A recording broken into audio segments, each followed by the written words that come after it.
Dans Sénaclière, Marie-Anaïs Guégan et moi-même avons laissé des marges. Dans cette série, je vous propose de les explorer. Aline Shinoda Rosa, l'autrice donc, est connue en fait pour avoir été l'amie intime d'Agustina Venegas, qui est la célèbre autrice de la Nouvelle Fantasy. La Nouvelle Fantasy, c'est peut-être un livre qui vous dit quelque chose, parce que pour le coup, il est passé à la postérité. Et Agustina Venegas avait à l'époque une grande influence dont on va reparler. Mais ce qui nous intéresse ici, c'est que à la mort de cette dernière, il y a eu beaucoup d'encre numérique qui a été versée, précisément à cause des raisons de cette mort et des soupçons qui ont pesé sur sa mort. Je ne vais pas revenir ici sur les détails de l'histoire parce qu'elle serait trop longue à raconter à mon avis, mais je rappelle néanmoins globalement le contexte. À la fin du XXIe siècle, le nouveau courant des interprétatifs est extrêmement actif. Alors le nouveau courant des interprétatifs est issu d'une école d'interprétation de la poésie des Salonières, que vous pouvez retrouver d'ailleurs dans l'anthologie fragmentaire qu'on a traduite avec Marie-Anaïs Guégan. Et cette école d'interprétation initiale, qui s'appelait donc le courant des interprétatifs, avait pour objet l'étude systématique des contes et plutôt de la retranscription écrite des contes des Salonières. Pour ceux qui ne sont pas au courant, les Salonières, c'est un groupe de poétesses du début du XXe siècle qui se réunissaient dans une chapelle d'un petit village frontalier qui s'appelait Sony-en-Belon. Et pendant plusieurs années, elles ont organisé des cercles oraux où elles racontaient des histoires, improvisaient des contes, et lorsque la chapelle a été détruite et qu'elles se sont exilées après le début de la Première Guerre mondiale, il y a eu toute une correspondance échangée entre plusieurs de femmes de ce groupe, et cette correspondance a notamment servi à fixer sur le papier les contes qui jusqu'ici n'existaient qu'à l'état d'histoire racontée à voix haute. Et il y a eu un premier courant interprétatif des Salonières très actif qui, pour le dire rapidement, interprétait les Salonières à partir d'une mythologie du secret, avec l'hypothèse forte selon laquelle, à l'intérieur des contes écrits, des textes écrits par les Salonières, était niché et caché un secret, devant expliquer ou rendre compte de l'histoire très longue de Sénaclière. À la fois un secret permettant de comprendre le passé, mais aussi potentiellement de prophétiser l'avenir. Et le courant des interprétatifs va s'inscrire en faux face à cette interprétation, pour des raisons d'ailleurs politiques, parce qu'en fait cette interprétation avait causé des problèmes, on va dire, au mouvement Sénaclière, parce qu'elle avait été récupérée par les phallocrites, donc des mouvements hostiles à la poésie féministe, qui en faisaient un des socles, on va dire, pour critiquer les Salonières et la tradition poétique sénaclière en général, comme étant une tradition et une écriture de la dissimulation, du secret, voire de la sorcellerie. Et le nouveau courant des interprétatifs s'inscrit donc dans cette lignée de contestation d'une interprétation des Salonières comme étant mue par un secret. Je ne vais pas rentrer dans les détails esthétiques, on va dire, de ce courant, mais ce que je peux dire, c'est qu'à l'époque, donc à la fin du XXIe siècle, il est très vif, à Paris notamment, et il se donne à voir notamment non seulement comme un mouvement esthétique, de construction de théories esthétiques, mais aussi comme un mouvement politique qui va contester le pouvoir en place à Paris, enfin en France, mais aussi dans plusieurs pays d'Europe. Et à la toute fin du siècle, donc dans la période précise qui nous intéresse, il devient même un véritable contre-pouvoir et un acteur important de mouvements sociaux et de contestation en France notamment. Or, c'est justement à cette époque qu'on soupçonne le NCD, c'est le nouveau courant des interprétatifs, on le soupçonne en fait d'avoir été infiltré par le pouvoir étatique afin de le contrôler de l'intérieur et de détruire du dedans toute opposition politique féministe. Bon, cette histoire elle est complexe, elle est difficile à trancher, et si le sujet vous intéresse, je pourrais peut-être faire une vidéo dédiée à ce sujet. Déjà, pour l'instant, je mets en description quelques textes, quelques références bibliographiques pour creuser cette question. Mais en tout cas, pour ce qui nous concerne, Augustina Venegas, elle, donc qui va avoir un rôle important dans le livre Dernière théorie spectrale, Augustina Venegas, elle se tenait plutôt à l'extérieur de ce mouvement. Mais, et c'est ça qui compte, elle entretenait avec Eloisa Clemente Maciel, qui était en fait une des grandes dirigeantes du NCD, une amitié intellectuelle durable. Et ce qui est certain, au-delà de toutes les controverses et du flou qui règne autour de cette histoire, c'est que cette amitié ne plaisait pas du tout au bureau dirigeant du NCD à l'époque, notamment en raison de l'influence grandissante d'Augustina Venegas sur les positions politiques de Clemente et sur le rôle que ces positions politiques pouvaient avoir sur les orientations du mouvement lui-même. Or, à la mort d'Augustina, donc à la toute fin du XXIe siècle, il y a beaucoup de bruits qui vont se mettre à courir sur les raisons de sa disparition et de son assassinat, et on va notamment spéculer sur l'hypothèse d'une exécution qui aurait été fomentée par certaines dirigeantes du NCD. Donc non pas par des opposants politiques d'Augustina, mais par ses hypothétiques alliés.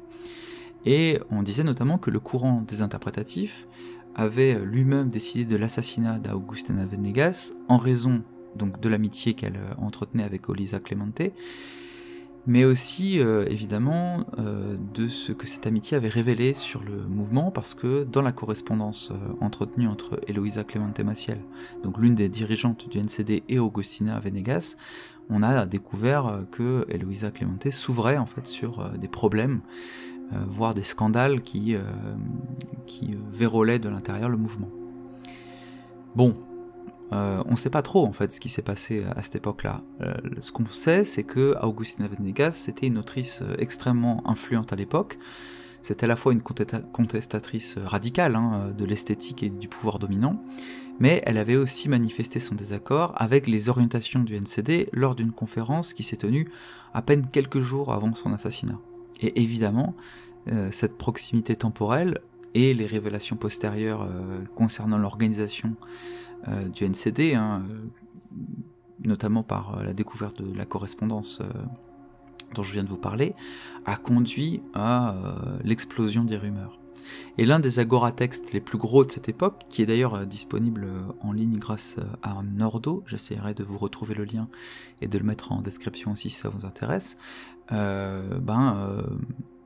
est rempli en fait de centaines, voire de milliers d'occurrences concernant l'histoire de Venegas et de Clemente, qui a été à cette époque-là sans doute l'une des histoires les plus commentées, discutées en ligne dans le microcosme de Sénaclière.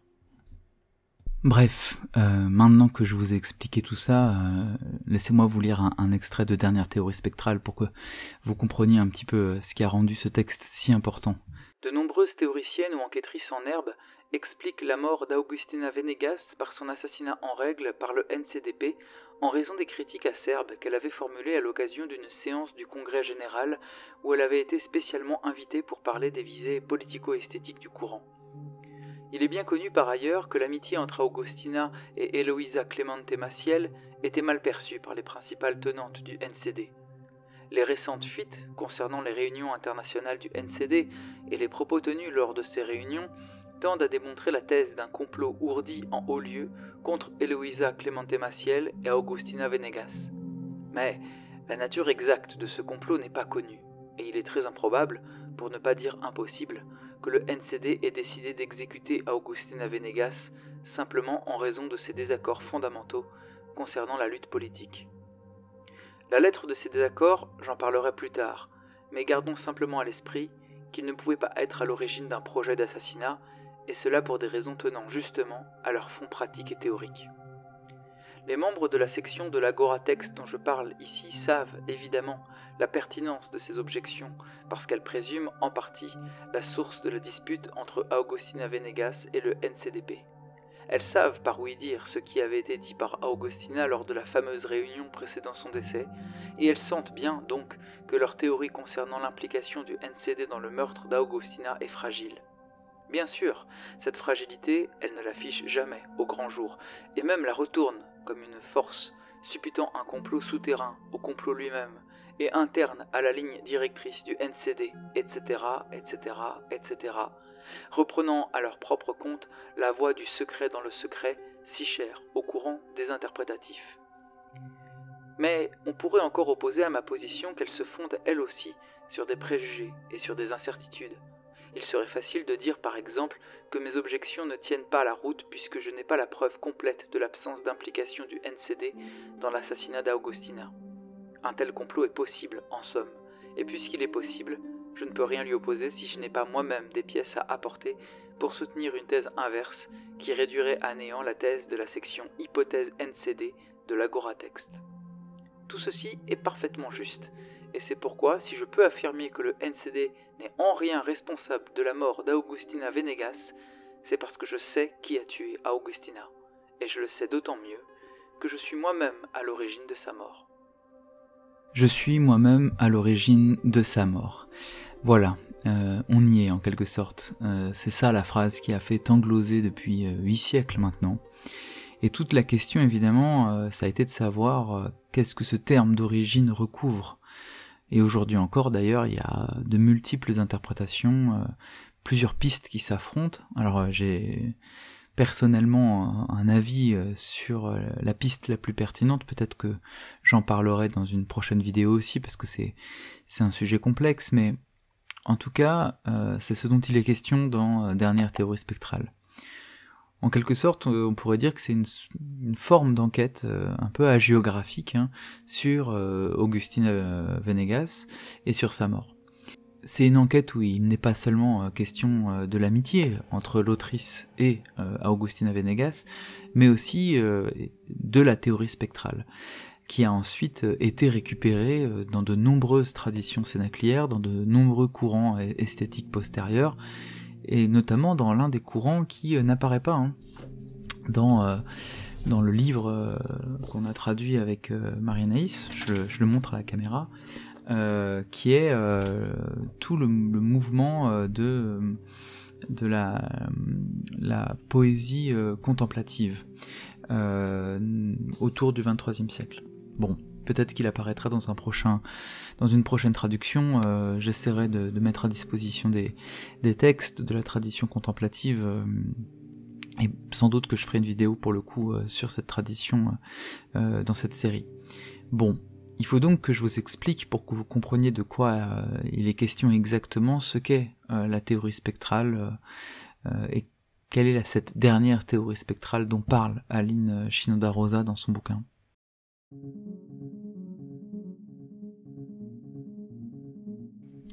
La théorie spectrale qu'élabore Shinoda dans son bouquin, c'est en fait d'abord une synthèse du travail poétique et spirituel qu'avait engagé Augustina Venegas dans un carnet secret que la tradition nomme le Testament involontaire. La manière dont ce carnet a été retrouvé par Shinoda est assez mystérieuse. Dans son journal, elle semble dire que c'est juste après l'assassinat de Venegas qu'elle a mis la main dessus. Juste après l'avoir elle-même assassiné peut-être d'ailleurs. La première fois que j'ai ouvert les pages collées de ce petit folio vert où tu semblais déposer tes idées les plus puissantes et les plus imbéciles, alors que j'avais encore ton sang sous mes ongles, j'ai songé à la mystérieuse chaîne de causes et d'effets nécessaires à ce que je découvre justement ces pages alors même que ton corps n'était plus. Je veux dire que l'expression « testament involontaire » m'a immédiatement frappé, et que cela a été plus vrai encore quand, méditant sur tes conflits récurrents avec les membres du courant des interprétatifs, j'ai saisi l'ironie qui faisait que moi, ta seule amie véritable, ta meurtrière, je tombe sur ces notes malheureuses qui y prouvent, plus que toute autre chose, ta trahison, tes mensonges, et qui pourraient opérer exactement comme l'antique 7e lettre du corpus platonicien. J'ai pensé aux insoupçonnables ressources de l'univers et à l'alignement fascinant du désastre de ta mort et de la mise au jour par moi-même de ces vérités à ton sujet, vérités dont j'avais seulement l'intuition et qui avaient justifié ton exécution, mais qui était là, étalé devant mes yeux, sur les pages ternies d'encre violette. Il faut noter que le testament involontaire n'est plus en notre possession aujourd'hui. Il a disparu. C'est un vrai lost media en quelque sorte. Et ce que nous savons de lui est seulement ce que Shinoda a écrit à son sujet dans ses journaux et évidemment dans Dernière théorie spectrale dont je vous parle aujourd'hui. Mais alors, qu'est-ce qu'on peut en dire et qu'en dit Shinoda elle-même finalement? À la 4e page, déjà, tu commençais à te dénoncer de tout, racontant avec une précision maniaque tes rencontres avec les membres du bureau et certaines forces obscures du gouvernement, mêlant ces récits étoffés de diatribes rageuses contre notre incapacité à comprendre le sens historique de la cause, à agir dans l'intérêt du temps long, et surtout, à écouter les spectres, toi qui ne cessais de te vanter de ce pouvoir quand nous parlions ensemble de ta graphomanie. À la 7e page, décrivant dans une prose ironique et méchante notre visite à Saunier-en-Belon, notre marche entre les pins noirs, entre les racines desquelles gisaient, sans doute, les pierres brûlées de l'église d'autrefois, tu ajoutais, en guise de prophétie, des mots douloureux à mon sujet et disais espérer de tout cœur mon emprisonnement dans les geôles du pouvoir. Et me voilà maintenant notant sur mon propre carnet secret mes propres notes aveugles, mes propres récits dangereux et interdits, pour une postérité qui n'existera sans doute pas, car je n'aurai pas l'inconscience et la bêtise de laisser mes propres vérités imbrûlées. Car si j'écris ces commentaires au sujet de ton carnet, ce n'est pas pour me souvenir avec quelqu'un de quelque chose, ni pour transmettre une contre-histoire de notre vie, comme tu voulais peut-être le faire inavouablement, mais pour te convoquer, te ramener en cette vie équivoque des fantômes, pour m'expliquer avec toi. Voilà donc la première chose. La dernière théorie spectrale est une référence à une première théorie spectrale d'Augustina Venegas elle-même. Augustina Venegas avait l'habitude de décrire son procédé d'écriture comme une garde à vue spectrale où il était question de se mettre à table. C'est un motif qui revient beaucoup dans Nouvelle Fantasy, et ça implique que la spectralité n'était pas seulement pour elle une affaire de croyance spirituelle ou de rêverie au sujet de ce qui existerait sur un autre plan, mais aussi une affaire d'écoute et de méthode à la fois esthétique, donc un procédé d'écriture, et politique, une forme de lutte. Augustina Venegas était souvent décrite par graphomane, par ses amis et par Shinoda elle-même, et elle travaillait en fait avec ce qu'elle appelait ses daimons, ses petits démons personnels, qui lui susurraient, disait-elle, à l'oreille des poésies, mais aussi, et c'est ça qui compte pour notre travail d'aujourd'hui, pour notre lecture d'aujourd'hui, des augures. En fait, Augustina Venegas, notamment à la fin de sa vie, avant son assassinat, va développer toute une poétique de la prophétie ou des augures, des oracles. Il y a plusieurs termes qui se battent un peu dans son lexique. Et ça a une importance en fait décisive sur l'affaire qui nous intéresse. Assez tôt dans son livre d'ailleurs, Shinoda va parler des entretiens secrets qui vont faire naître une forme de légende noire de Venegas, qui est aujourd'hui assez connue, et je peux vous lire notamment un des extraits où elle l'évoque. Dans une série d'entretiens secrets, Augustina raconte sa manière spectrale d'écrire, ou plutôt, dit-elle, d'écouter. Elle avait déjà évoqué avec moi cet espace d'écoute qui s'ouvrait en elle quand, disait-elle, il était l'heure de se mettre à table. Elle employait cette expression désuète en l'accompagnant toujours de son rire si singulier. Cette expression pourtant, se mettre à table, était sans doute la plus juste manière de rendre compte de ce qu'il se passait vraiment en elle, ou devant elle, quand il s'agissait d'écrire. Quand j'ai découvert ces entretiens, enregistrements sur d'antiques cassettes à bande, comment cela est-il seulement possible d'en avoir trouvé ? J'ai enfin saisi la profondeur de l'écoute d'Augustina Venegas. À un moment d'ailleurs, elle évoque pour son interlocutrice l'une de ses premières sessions d'écriture et réemploie l'expression. C'était comme se mettre à table, dit-elle, joignant cette formule de ce fameux rire léger que je lui connaissais. Je veux dire, ajoutait-elle pour préciser son idée, qu'elle était là, même si je serais bien en peine de dire de qui je parle exactement et que sa présence m'obligeait aux aveux.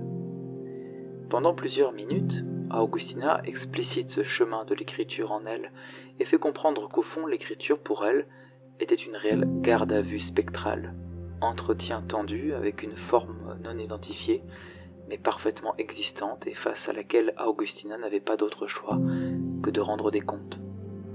La graphomanie d'Augustina tient donc son origine dans cette façon d'éprouver l'écriture comme aveu à faire pendant une garde à vue. Manière sans doute de se délivrer d'un crime potentiel et qu'on lui demande d'avouer.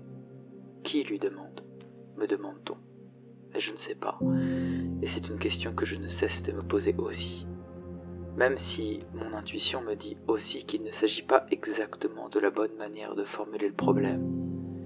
Et là, j'écris « formuler » car il s'agit très certainement de magie dans cette affaire. Après avoir écouté la totalité de ces bandes magnétiques où Agustina Venegas se livre sur l'écriture et sur sa vie, je me suis rendu compte dans un vertige que jamais je n'avais véritablement entendu la voix de son interlocutrice, même si, évidemment, sa présence m'était toujours apparue comme une évidence totale, du fait, sans doute, du ton et de la position de la parole d'Augustina elle-même. J'ai songé, avec frisson et joie, qu'il y avait là, sur ces bandes, peut-être le seul enregistrement effectif avec un spectre, l'un des daimons d'Augustina Venegas, authentiquement présent dans le lieu de ce silence qui sépare, mais ne disjoint pas, les réponses d'Augustina aux questions informulées. Alors nous parlerons bientôt du rôle que joue cette histoire dans la tradition cénaclière postérieure, et notamment celle concernant, je vous l'ai dit, la poétique du courant contemplatif. Mais dans cet extrait, il y a en fait le cœur de la première théorie spectrale de Venegas, à savoir une réflexion au sujet de la possession dans l'écriture et le rôle de l'écoute dans l'écriture. Ce sont des thématiques qui ont déjà été investies il y a longtemps dans la tradition poétique cénaclière par la réflexion autour des hétéronymes et des doubles, mais pour Venegas, la poésie était avant toute chose un art qui consistait en quelque sorte à tendre l'oreille vers les morts et à se mettre à table devant eux. Bon, d'accord, c'est très bien tout ce que je vous dis, mais peut-être ça vous perd un peu. La question qu'on peut se poser, c'est ok, mais pourquoi Shinoda écrit donc une dernière théorie spectrale? Et pourquoi elle s'envisage cette dernière théorie comme une réponse? Voici un extrait du journal de Shinoda qui va peut-être vous éclairer un peu. Le sang sous mes ongles est sec maintenant et a été lavé de nombreuses fois sans succès. Moi aussi je suis pleine de rancune et d'amertume visqueuse, mais je veux te parler. Quand ma dernière théorie spectrale sortira, tout le monde saura que je t'ai tué, et ta mort, par mes mains, entourera ton nom d'un cercle de légendes que seul ce petit carnet verdâtre, ces petites notes inconséquentes que tu as laissées derrière toi, pourrait évaporer. Mais tout cela, je le sais. Je le savais avant ta mort. Je le savais avant de savoir ce que je sais maintenant, en lisant ton journal pour les cendres, ce testament involontaire qui est aussi le mien. Puisque je vais brûler avec lui bientôt, demain peut-être. Alors oui, ce n'est pas que je te lie par-delà la mort, mais c'est que je te parle dans la mort, dans notre mort commune. Je veux te comprendre, c'est-à-dire t'embrasser. Je veux suivre les bras serrés de l'estuaire jusqu'à saisir d'un seul coup toute ta duplicité, toute ta présence évanouie dans les offrandes faites à nos ennemis. Le lancinant pourquoi frappe mes tempes à chaque fois que je te lis. Il ne me faudrait pas plus d'une seule minute de parole à te dire pour nous excuser ensemble de toute cette inutile correspondance accumulée entre nous, de tout ce monstrueux silence. La dernière théorie spectrale commence donc par un aveu, et peut-être un aveu de meurtre, mais se poursuit par l'élaboration d'une réponse et d'une explication de ce meurtre potentiel qui soit symbolique ou réel. Dans le testament involontaire dont parle Shinoda, donc ce carnet de notes secrètes prétendument retrouvé par Shinoda après la mort de Venegas, Shinoda aurait découvert que Venegas avait participé à l'infiltration du nouveau courant désinterprétatif par des agents d'État. En vertu d'une option qu'on pourrait qualifier peut-être d'accélérationniste, l'hypothèse de Venegas était, semble-t-il, qu'il fallait aider le pouvoir à détruire le NCD de l'intérieur, parce que le mouvement était devenu, pour Venegas, à la fois trop mou, et en même temps comme un élément empêchant l'émergence de forces plus radicales, plus puissantes, tant d'un point de vue poétique que politique, puisque en fait les deux sont fondamentalement intriqués dans la perspective de Venegas. Bon, il est vraiment impossible de savoir si Shinoda dit vrai, ça me semble un peu impossible à croire hein, pour beaucoup de commentateurs et de commentatrices aujourd'hui. Il est inutile de vous dire que cette question a été débattue des millions de fois depuis, parce que en fait c'est aussi tout un champ d'interrogation politique contemporain, mais en tout cas, dans la dernière théorie spectrale, ce qui se donne à lire, c'est une réponse théorique à cette première théorie de Venegas, première théorie qui tiendrait donc dans cette option qui consisterait à accepter de jouer contre ses alliés politiques et poétiques de l'époque, pour des perspectives, en vertu de perspectives presque prophétiques, envisagées par Venegas à partir de l'écoute des spectres.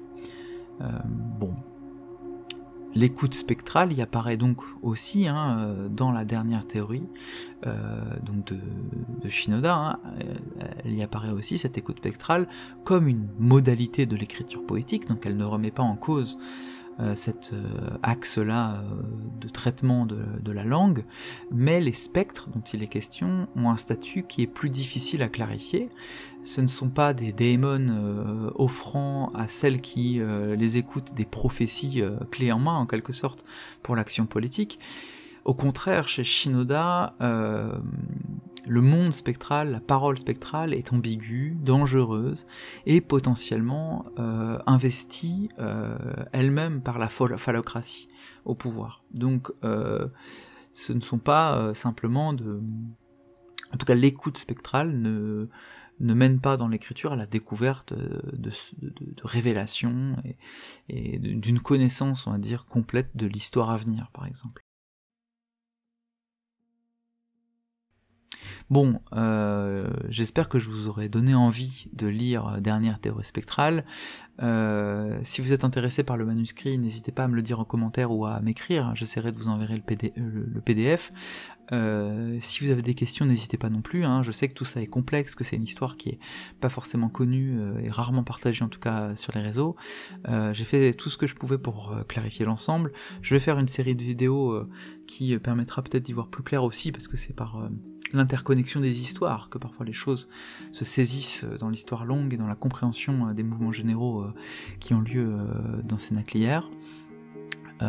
N'hésitez pas à me dire ce que vous pensez de ce format en commentaire, et puis abonnez-vous si vous êtes intéressé.